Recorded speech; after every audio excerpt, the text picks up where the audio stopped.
All right, so let's have a look at the question. The question is May 2019, question number 6. The question is on scale drawing. It's a measurement question. The first part of it, A, is on scale drawing. It says determine the scale on the map is 1 to 25,000. We're asked to determine the actual distance in kilometers represented by 0.5 centimeters on the map. All right.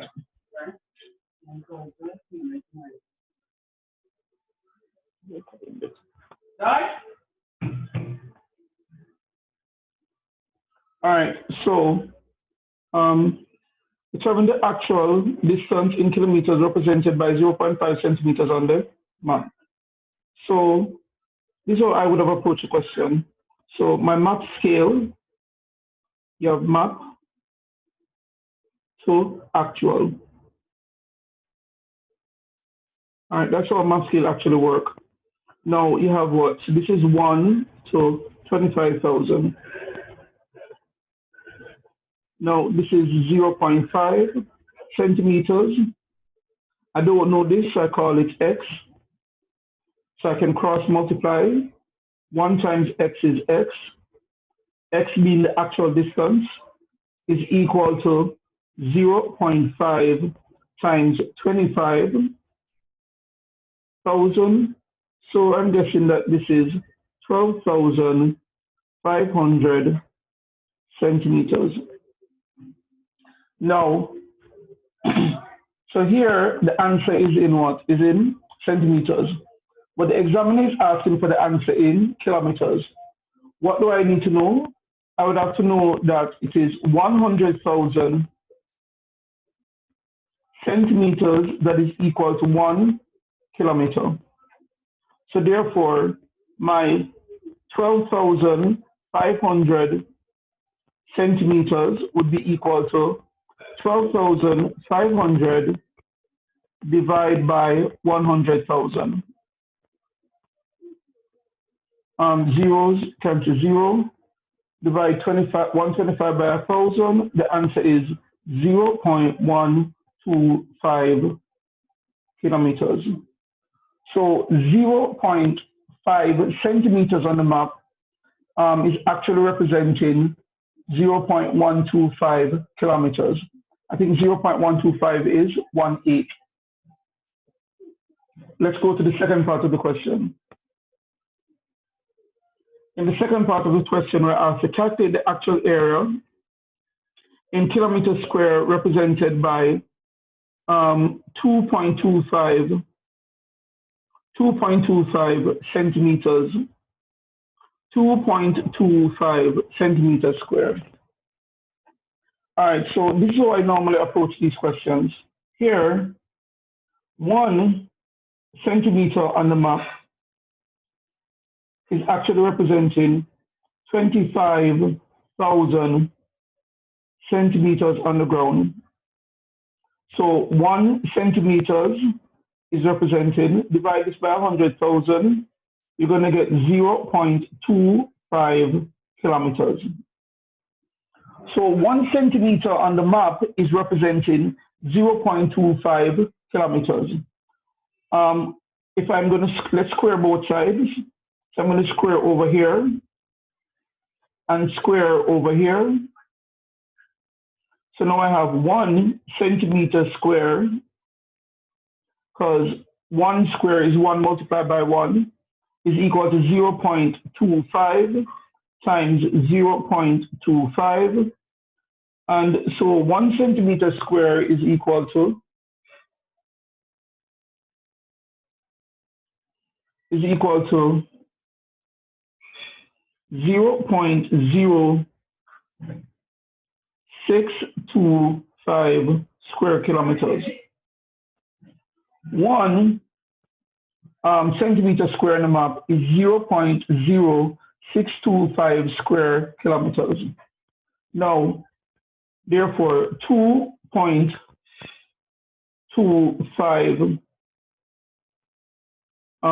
centimeters square would be equal to 2.25. All right. If you want a more structured approach, I'm guessing everybody should know that you should multiply, but let's say you didn't know. So if I put 1 centimeters cube square to 0.0625 kilometers square, and then I have 2.2. I don't know what this is, so I call it x. And then all I have to do is cross multiply. So 1 times x is equal to 2.2 times 0.0625. Therefore, 2.25, it should be 2.25 centimeters square is equal to 0.0625 multiplied by 2.25. The answer is 0.140625, or we could say approximately 0.141 square kilometers. All right, that's my answer. That's how I would have worked it. Anybody got the same answer? Nobody talking. All right, let's go to the B part of the question. All right, the B part of the question says, the diagram below, not drawn to scale, shows the cross-section of 2 cylindrical jars, jar X and jar Y.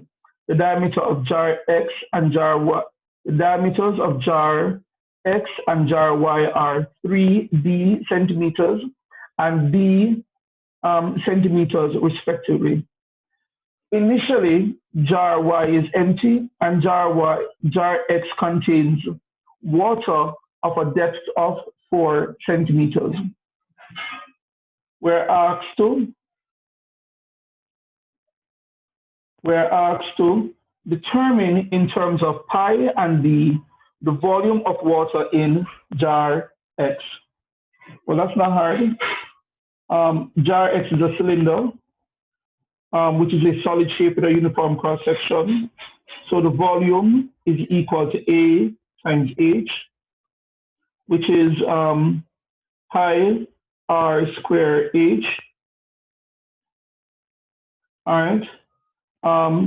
Notice the examiner is asking for the answer in terms of pi and d. Pi, so in a sense, you're not going to put in a value for pi. All right, so here, the volume is pi, leave pi. The radius would be 3d divided by 2. Remember, 3d is the diameter. The radius would be half of that, which is 3d divided by 2. So it's pi times radius square, which is 3d divided by 2, multiplied by the height of water, which is 4. So the height is 4. So 2 into this is 2 again, and this goes. So 3 threes is what? 9.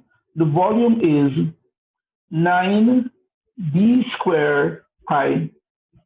The volume of water in jar X is 9d square pi.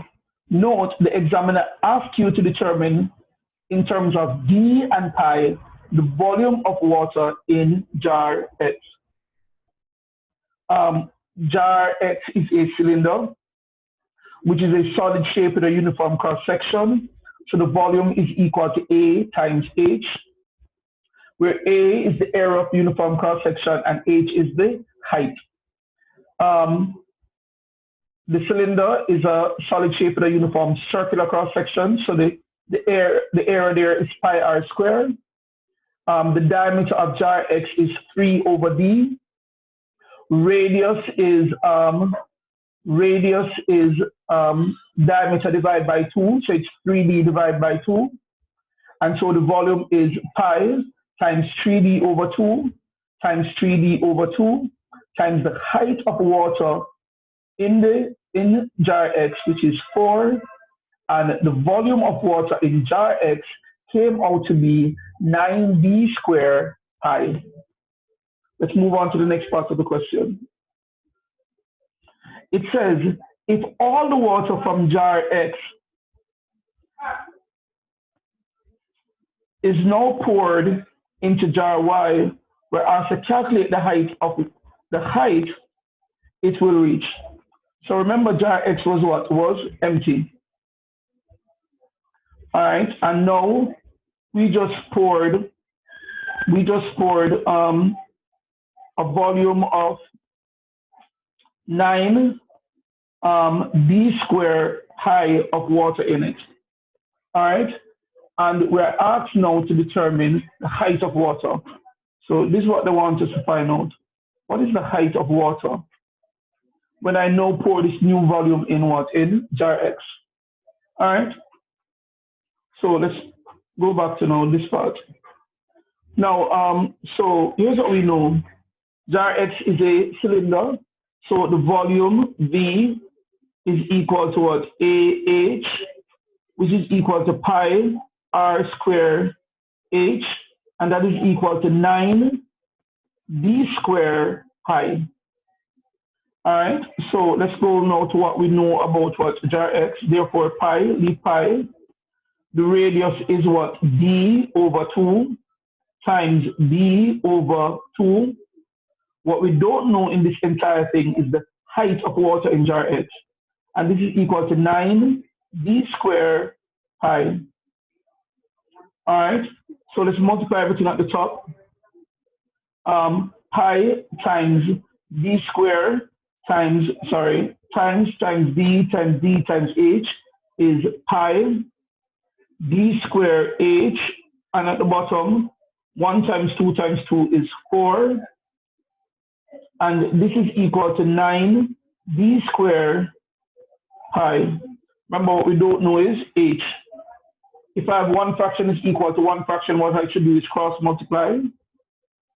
So this is pi d squared h is equal to 4 times 9 is 36 d squared pi.